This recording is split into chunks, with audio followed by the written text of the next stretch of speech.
Welcome to Beyond the Page, the official podcast of Choice, the magazine of professional coaching, where we bring you amazing insights and in-depth features that you just won't find anywhere else. I'm your host, Gary Schleifer, and I'm excited to expand your learning as we dive into this latest article, have a chat with this brilliant author beside me, and uncover the learnings that are transforming the coaching world. When you have a chance, join our vibrant community of coaching professionals as we explore groundbreaking ideas, share expert tips and techniques, and for sure make a real difference in our lives and those of our clients.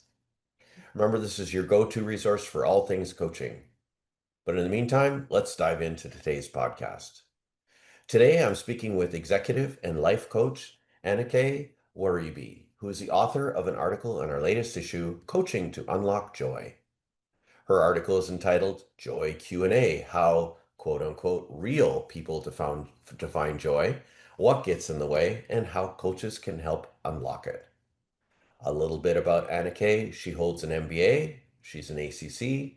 She's gone through CPCC, just like me, and is an executive and life coach on a mission to empower professional women to thrive, balancing career, family, and self-care while achieving their fullest potential.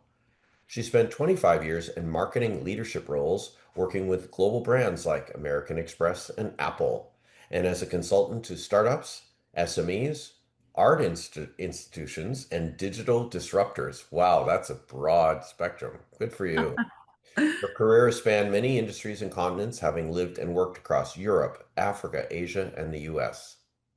She holds a business economics degree from Leicester University, UK, an MBA jointly from the Wharton School, University of Pennsylvania, and INSEAD, a master's in creative writing from the University of Oxford, and a postgraduate in psychology from University College London.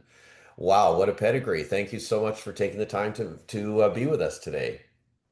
Thank you so much for having me on the podcast and indeed for, accepting my article for publication in your wonderful magazine. So thank you. Well, it was our pleasure. So what brought you to decide to write for us for this particular issue? Well, I was touched by the theme. A friend of mine had told me about Choice magazine. I subscribed to Choice, and then I saw that, you were looking for people to submit articles about the topic of joy. And it was interesting because it's joy has come up quite a lot recently. You hear people talking about choosing joy. And I'd recently gone to a talk where someone was talking about the loss of a loved one and Mm, how she chose joy. And I remember thinking as I was listening to her that what does that actually mean to choose joy? What's involved in the process of choosing joy? mm. And when I saw the call for articles, I thought, you know what, this is something I'd love to explore. What does joy actually mean? What does it mean to choose joy? And then, fundamentally, what can we as coaches do to support our clients who want to choose joy? Yeah. Well, we're so glad you did. Thank you. And Thank you. in your article, I wanted to mention that the definitions because you took some time to dig this up. The Oxford English Dictionary defines joy as a feeling of great happiness and a Mm. source or cause of great delight. Whereas the Merriam-Webster dictionary takes the definition a little further, offering the following: the emotion evoked by well-being, success, or good fortune, or by the prospect of possessing what one desires. What do you think of those two definitions? They sound so almost distinctly different. They are different, and I wanted to take an academic look at the definition before kind of going to the real world. And it's interesting, the other piece that I put into my article is a perspective from the psychologist, American psychologist, Robert Plutchik, I think is the way to pronounce his name. And he looks at these two definitions and actually quite rightly says that happiness is something that's very fleeting, right? That is brought about just by, having something go right in your life. Whereas joy is much more enduring. For me, it's about, I guess, permeating your whole soul. Mm, And, often joy is about feeling connection to like fulfillment and purpose.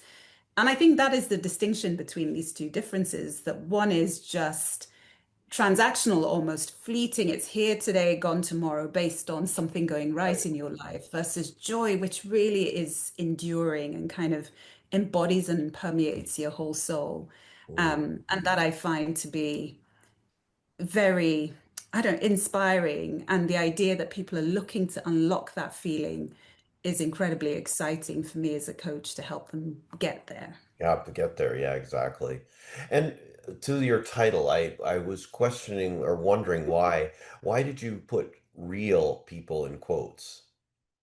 Yeah, because I started the article by looking at the academic definitions. I did Oxford, I did Merriam-Webster, I consulted a psychologist. So that's the academic perspective, the definition of joy. But the reality is, or I was wondering what the reality would be, so I reached out to what I call real people. So friends, family, Got it. coaching clients, colleagues. And I asked them a set of questions. I kind of said, what is joy to you? How does it compare to happiness? How do you get joy and what gets in the way? And I just wanted to see what real people would respond and Mm. use that as a way to compare and contrast against the academic definitions. And how many of them you have defined their answer as happiness versus joy? It's interesting. I would say, I got about 50 responses back, a very broad and diverse slate of people, different ages, genders, nationalities, living in different parts of the world. I would say 90% of the people really talked about joy in the second sense, as in this sort of enduring Mm. feeling that kind of lasts longer Oh, and that's is good to very know. much, yeah. But they didn't define it. I think what I found interesting is that nobody came up with a definition of joy. What people were coming back with was what joy made them feel, how they felt, sort of the emotion of joy or the feeling of joy. And I thought that was really interesting. And I was careful not to use the word definition. So when I went out to people and I asked them, I didn't say, how do you define joy? I just said, what is joy? And I was curious to see what would come back. And it was all about the emotion of joy and how it feels. Wow, isn't that great to know? Well, Yeah. as a coach, what does unlocking joy mean in the context of coaching? Oh my gosh, I think it means lots of things. I mean, for firstly, when people were responding to me about what joy, the feelings of joy, I'm just looking at some of my notes now. Some of the things that people talked about was connection, loving and being loved and that connection with people that you love. People talked about fulfillment. People talked about living in resonance with their values and their Oh, I purpose. like that. People talked about giving back, to communities that they feel um, needed, support and help. People talked about creativity as a way of getting them closer to joy.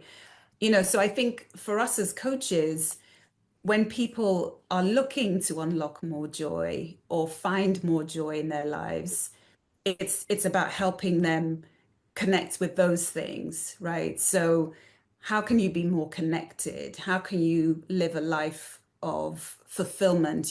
What are the things that are meaningful to you? And how can you make more space for those things? I think the other thing that's interesting in terms of what people came back with regarding joy is what kills joy. It's an interesting word, Oh, right. Yeah. you know, but Killjoy. the things that kill joy are, that they tend to be internal and external, internal being your feelings, internal to yourself and your mind, maybe limiting beliefs or, comparing yourself to other people or, somebody talked that there was a word I thought was really interesting. Someone talked about patterns of rumination, just constantly ruminating about things and just not letting things go and just mulling them over in your head. People talk about fear, fear of discrimination, fear of failure. And then there are obviously the external influences as well.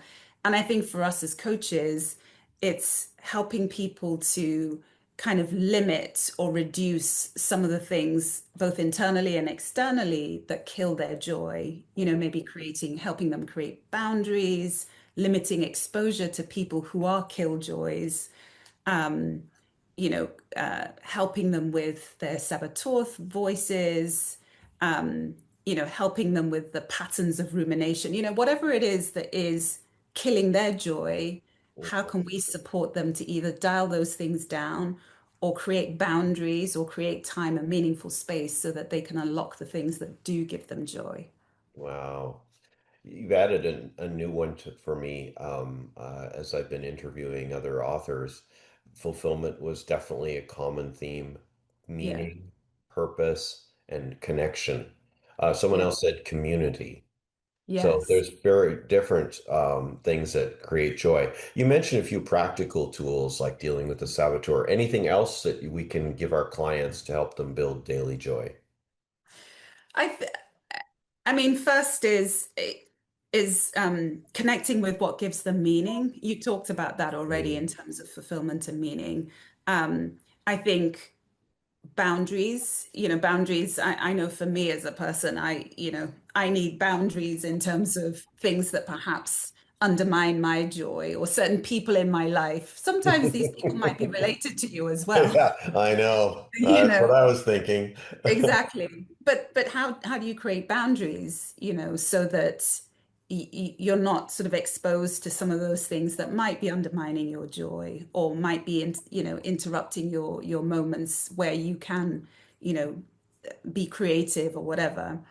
I think there are also, for some people where spirituality is an important aspect of unlocking joy, it's, how do you make time for those spiritual practices, whether it's a gratitude practice, a meditation practice, an affirmation practice, a prayer practice, whatever that is. If spirituality is important, making time for those things in your life is really important. I've just finished reading a book called The Morning Ritual, and they talk about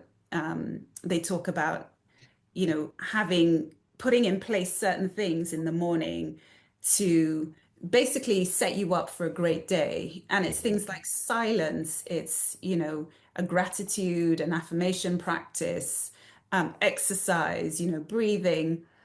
And for me, this is one of the things I'm starting this year because I'm fine. I think some of those things, A, I need, and B, I get lots of joy from doing them.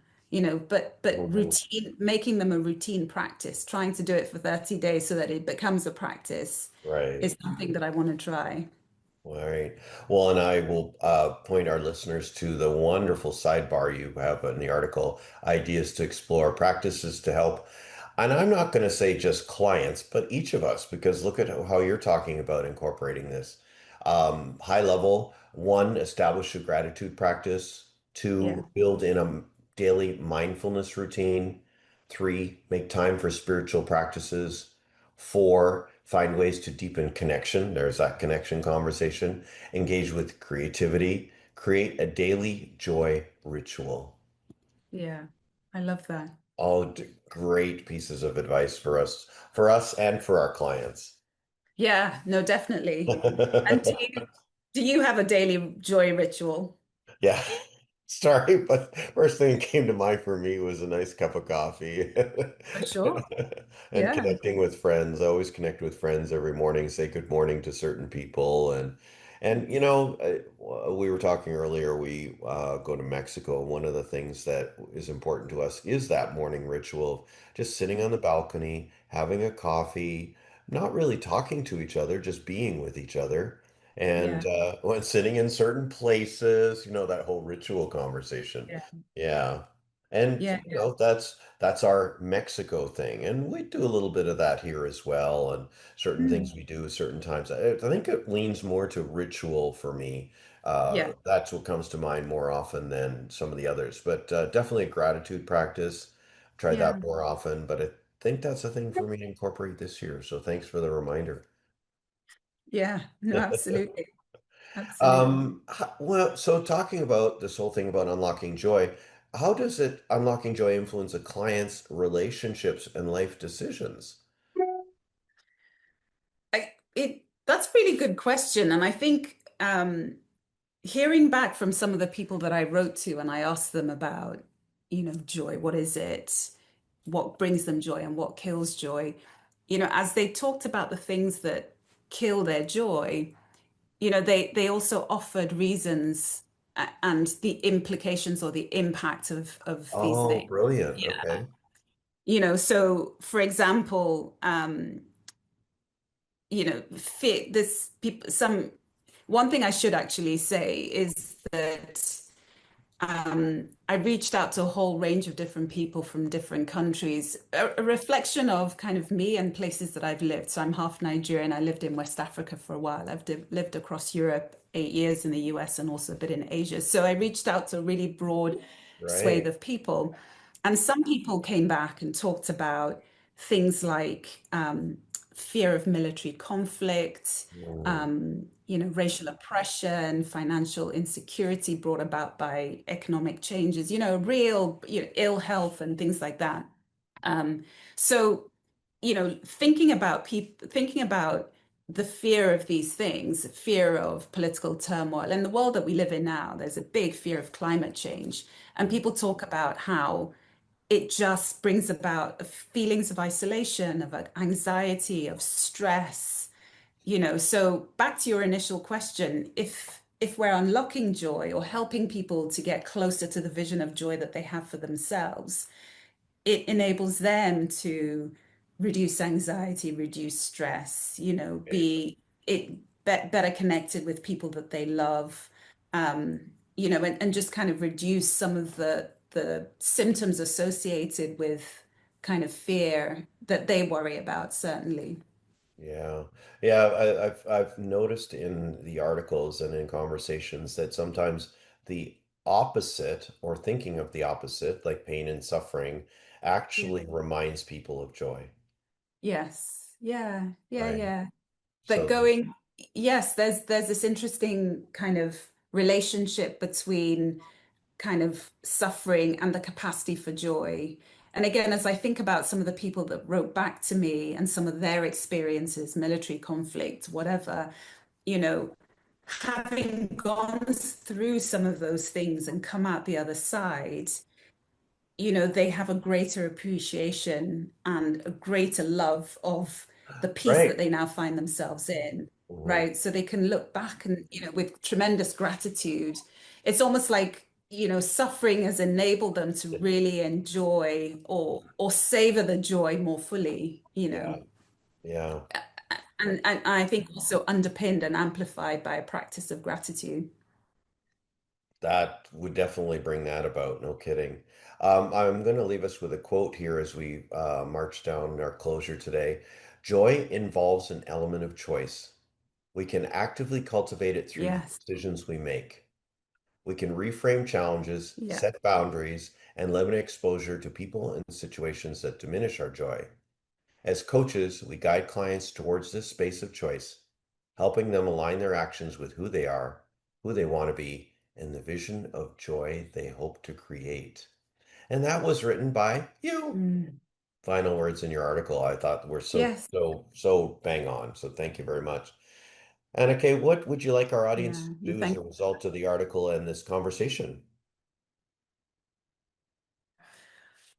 I mean, I think one is to reflect. Hopefully, this sparks some thoughts in terms of what joy means for them, the Mhm. things that are important to them that bring joy, and then maybe giving them some ideas of how to unlock more joy through some of these practices that we talked about. Gratitude practices. Boundary setting. I know that's a really important one for me, and Yeah, for you, apparently. That's come yeah, up. Yes. yeah, no, definitely. Yeah. So. But with all of that, it would be fantastic if people really thought about what the vision of joy is that they have for themselves for Mm, this year as we embark on to 2026. What does joy, what kind of joy would they like to unlock? What does that look like? What are they going to be doing? And what are the concrete actions they take to create space for joy in their lives? And it comes back to this point of choice. They can choose, mm. but they need to take action, I think, and be accountable for those actions as well. That's where coaching comes in. Yes. Somebody to be accountable to. I love it. Yes. Well, Yeah, thank you definitely. again. And Yeah. I want to say thank you for all the research that you did and of contacting these people, asking these questions, and bringing it into such a wonderful article. Thank you for all that work. Thank you. No, absolutely. No, it was a It joy was a just to hear joy. from people as well. Oh, yeah. Yeah, No duh. pun intended. And yes, to reconnect, connectivity with all those people again. What a great opportunity for them to reach it and connect with Yeah. you again. Yeah, yeah. It was Anike, nice. It was nice to send them the article afterwards to say, this is, you fed into oh, this. This is great. Happy New So Year. yeah, no, absolutely. Yeah. What's the best way to reach you? Well, so I have a website, anikecoaching.com. I'm also on Instagram, I'm on LinkedIn. So yeah, people can contact me via the website. There's a little link if they want to send me an email or via LinkedIn. I'd love to hear from anyone at all, any feedback on the article, but also if they want to come have a conversation about joy and unlocking more joy, I'd be happy to do that as well. Oh, very generous. Thank you so much. And thank Thank you you. again for joining us for this Beyond the Page episode. Thank you very much for having me and thank you for publishing my article. Thank you. Our pleasure. That's it for this episode of Beyond the Page. For more episodes, subscribe via your favorite podcast app, most likely the one that got you here. If you're not a subscriber to Choice Magazine and you're watching this video, you can sign up for your free digital issue by scanning the QR code in the top right-hand corner of our screen. If you're in listen-only mode and driving safely or a passenger, you can go to choice-online.com and click the Sign Up Now button. I'm Gary Schleifer. Enjoy the journey of mastery.